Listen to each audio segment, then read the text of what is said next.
organic, unpredictable, unknown, lovely, beautiful, a sense of fulfillment. This is part of the pleasures of life and not the chores of life.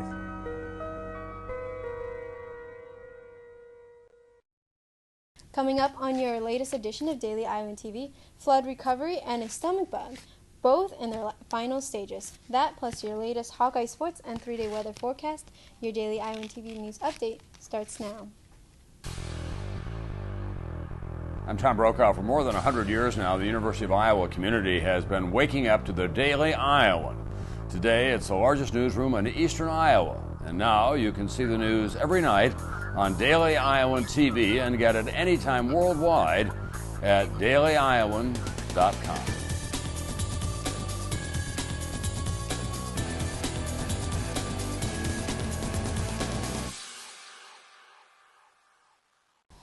Hello and welcome back to Daily Iowan TV, your television news, sports, and weather source for the Daily Iowan. I'm Rebecca Sons. UI officials and 4 special projects teams are continuing to remove 7 miles worth of emergency flood walls put into place in May. Work began just over 2 weeks ago, removing strategically placed HEBSCO barriers from around Mayflower Residence Hall, and now has since moved on to the main campus.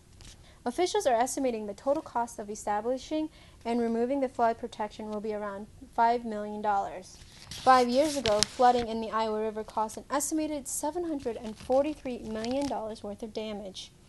The weather should be cooperating with the construction crews over the next few days. Our own Mulan Wang is standing by. And Mulan, what can we expect? We can expect some warmer temperatures over the next couple of days with a current high of 80 degrees and an overnight low of 60 degrees. More of those same sunny skies tomorrow with a midday high of 84 and the low of 63. Thunderstorms do return to the forecast throughout this weekend with a high of 80 and low of 62, except on Friday. So that's all it for the weather. Back to you, Rebecca. Thanks, Mulan. State officials from both Nebraska and the Hawkeye State are declining to identify what they believe are the original sources of the cyclospora outbreak that affected hundreds of people throughout the 2 Midwestern states.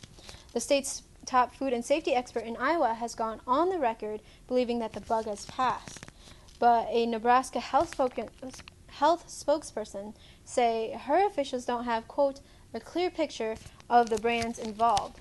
Attorneys specializing in food poisoning cases have since inserted themselves into the discussion, claiming that consumers have the right to know where the source of the outbreak came from. The Daily Iowan will keep you updated as more details of the story become available. Well, the Major League Baseball deadline is fast approaching, and in tomorrow's sports pages of the Daily Iowan, you can catch more on, you guessed it, just that. For a sneak peek at the debate, let's toss it over to our own Cody Goodwin and Jacob Shako standing by. Guys?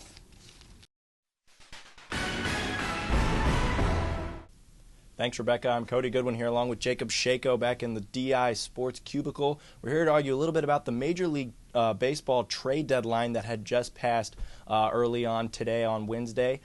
Jacob, you seem to think that the Rangers were the team that had bettered themselves the most at this trade deadline. Why do you think that? Well, the Rangers are just looking to win right now, and they got Matt Garza. And what Matt Garza is going to give you is a middle of the rotation starter who's one of the best in the league when he's healthy. Keyword, when he's healthy. Garza the past couple of years has struggled staying on the field, but when he is there, he's one of the best. And, he joins the likes of Derek Holland, Yu Darvish, and Alexi Gondo, and that's going to be one of the best starting rotations in the league.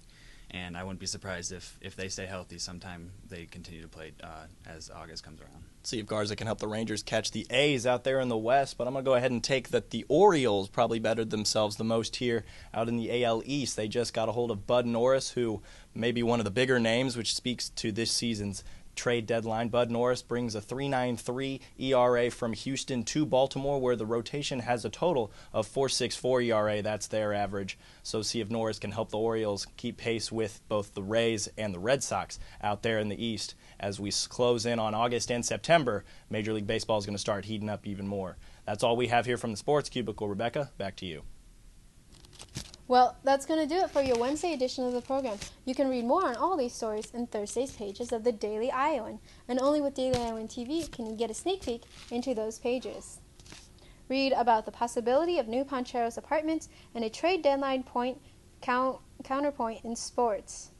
That's your latest edition of Daily Iowan TV. Be sure to check us out at the same time or anytime online at dailyiowan.com. Thanks for watching and have a good night.